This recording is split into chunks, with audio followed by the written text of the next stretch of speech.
எப்பொழுதெல்லாம் அதை பற்றி பேச முடியுமோ பேச வேண்டுமோ நாங்கள் பேசுறோங்கண்ணா. அந்த முதல் மாநாட்டில் நிறைய விஷயங்களை வச்சிருக்கிறாங்க. அதுக்கு பாரதிய ஜனதா கட்சியினுடைய தலைவர்கள் எல்லோரும் கூட எதற்கெல்லாம் பதில் சொல்ல வேண்டுமோ பதில் சொல்லி இருக்கிறாங்க. அக்டோபர் 28ஆம் தேதிக்கு பிறகு இன்னைக்கு நடிகர் விஜய் அவர்கள் மறுபடியும் 2-3 நிகழ்ச்சியில் பங்கேற்றிருக்கிறாங்க. அவர் ஆக்டிவ் பாலிடிக்ஸ் வரும்பொழுது அவருடைய கருத்துக்கெல்லாம் வைக்க ஆரம்பிக்கும் பொழுது பாரதிய ஜனதா கட்சியும் எங்களுடைய கருத்துக்களை மக்கள் முன்னாடி வைப்போம். அதனால் நிச்சயமாக வரவேற்கின்றோம். மக்களுக்கு ஒரு one more opportunity, one more சாய்ஸுங்கண்ணா. அதனால் அடுத்த ஒரு ஆண்டு காலம் எப்படி இருக்கும் என்பதை தமிழக மக்கள் தீர்மானிக்க போறாங்க, நிர்ணயிக்க போறாங்க. அதே நேரத்தில் திரு உதயநிதி ஸ்டாலின் அவர்கள் தமிழகத்தினுடைய துணை முதல்வராக பொறுப்பேற்றிருக்கிறாங்க. ஒரு வேகமான வளர்ச்சி கட்சிக்குள்ள எம்எல்ஏ ஆனாங்க, அதன் பிறகு உடனடியாக அமைச்சரானாங்க, அதன் பிறகு இன்னைக்கு துணை முதல்வராக இருக்கிறாங்க. அதையும் பொறுத்திருந்து பார்க்கணும். ஏன்னா பாரதிய ஜனதா கட்சி தொடர்ந்து வைக்கக்கூடிய குற்றச்சாட்டு, திராவிட கட்சிகள் குறிப்பாக இதில் திராவிட முன்னேற்ற கழகம் எப்பொழுதும் ஒரு குடும்பத்தை சார்ந்திருக்கு, வெளியிருந்து வரக்கூடிய டேலண்ட் அங்கே குறைஞ்சிருச்சு, டேலண்ட் பூல் குறைய குறைய ஒரு குடும்பத்தை சார்ந்து அந்த கட்சி தன்னை நடத்தி கொண்டிருக்கு தொடர்ந்து வைக்கக்கூடிய குற்றச்சாட்டு இன்னைக்கு அவங்க உண்மைன்னு சொல்லியிருக்கிறாங்க.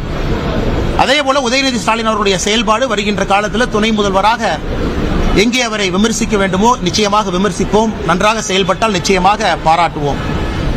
அதே நேரத்தில் மூன்றாவது இன்னொன்று பார்த்தீங்கன்னா, பாரதிய ஜனதா கட்சி அகில இந்திய அளவில் ஹரியானாவில் ஒரு பெரிய வெற்றியை பெற்றிருக்கிறது, மகாராஷ்டிராவில் ஒரு சரித்திரம் காணாத ஒரு வெற்றியை பெற்றிருக்கிறது. அதுவும் கூட ஒரு நார்த் ஸ்டேட், ஒரு சவுத் ஸ்டேட், இரண்டும் ஒரு மிக முக்கியமான ஒரு விஷயம். அதுவும் லோக்சபா தேர்தலில் மகாராஷ்டிராவில் நாம் வாங்கியிருக்கக்கூடிய எம்பிக்களை பார்த்தீங்க, இன்னைக்கு அசம்பிளியில் நீங்கள் பார்த்துருக்கிறீங்க, அது அப்படியே மாறி களம் மாறி இருக்கிறது. ஹரியானாவில் நாம் வாங்கியிருக்கக்கூடிய எம்பியை பார்த்தீங்க, இன்னைக்கு லோக்சபா பார்த்தீங்க, இன்னைக்கு அசம்பிளி பார்க்குறீங்க. இதெல்லாம் கூட இந்திய அளவில் பாரதிய ஜனதா கட்சி இன்னும் வலிமையாக எல்லா மாநிலத்திலும் கூட முதன்மை கட்சியாக இருக்கிறது என்பதை மறுபடியும் ஊர்ஜிதம் செய்திருக்கின்றோம். அதே நேரத்தில் ஒரு பெரிய 3 மாத காலமாக இந்தியா முழுவதும் கோடிக்கணக்கான தொண்டர்கள் பாரதிய ஜனதா கட்சியில் தன்னை உறுப்பினராக இணைத்திருக்கின்றார்கள். தமிழகத்திலும் பெரிய எண்ணிக்கையில் இணைஞ்சிருக்கிறாங்க. இப்ப அமைப்பு தேர்தல் ஆரம்பமாக இருக்கிறது. இந்தியாவில் இன்னைக்கு ஜனநாயக கட்சியாக இருக்கக்கூடிய ஒரே கட்சி பாரதிய ஜனதா கட்சி. உறுப்பினர்கள் இணைந்த பிறகு ஒரு கட்டத்திலும் தேர்தல் நடத்தி கிளை தலைவரிலிருந்து மாநில தலைவர் வரை தொண்டர்களால் தேர்ந்தெடுக்கப்பட்டு அதன் பிறகு தேசிய தலைவர் தேர்ந்தெடுக்கப்படுறாங்க. இதெல்லாம் பாரதிய ஜனதா கட்சி எல்லா அரசியல் கட்சிகளுக்கு முன்பு ஒரு பாடத்தை சொல்லியிருக்கின்றோம், சொல்லிக் கொண்டிருக்கின்றோம். ஒரு உண்மையான ஜனநாயக கட்சி. இதெல்லாம் அந்த 3 மாத காலத்தில் மக்கள் முன்னாடி இருக்குன்னா கேளுங்கண்ணா. சார், விஜயனுடைய அந்த அரசியல் வருகை என்பது பாஜகவுடைய அந்த அரசியல் வியூகத்துக்கு பாதிப்பு ஏற்படுமா, ஓட்டு வங்கியில் பாதிப்பு ஏற்படுமா? அண்ணா, நான் ஏற்கனவே சொன்னது போன அரசியல்ல வெளியே யார் என்ன நினைக்கிறாங்க, எப்படி வர்றாங்க, என்ன பேசுறாங்க, அது உங்க கண்ட்ரோல் இல்லைங்கண்ணா.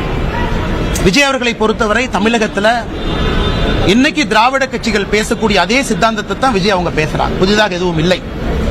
நாங்கள் எங்கள் இடத்துல பத்திரமா நிற்கிறோம்.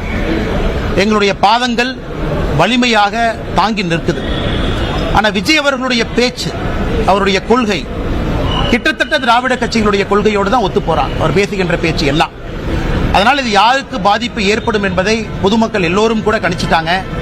எங்களை பொறுத்தவரை ஒரு புதியாக வரக்கூடிய நபர்களை பார்த்து எப்பொழுதும் பாரதிய ஜனதா கட்சி பயப்பட போவது கிடையாது. காரணம், வரவேற்கும் பொழுது ஒரு புதிய வாய்ப்பு எல்லோருக்கும் கிடைக்கும் என்று நம்புகின்றோம்.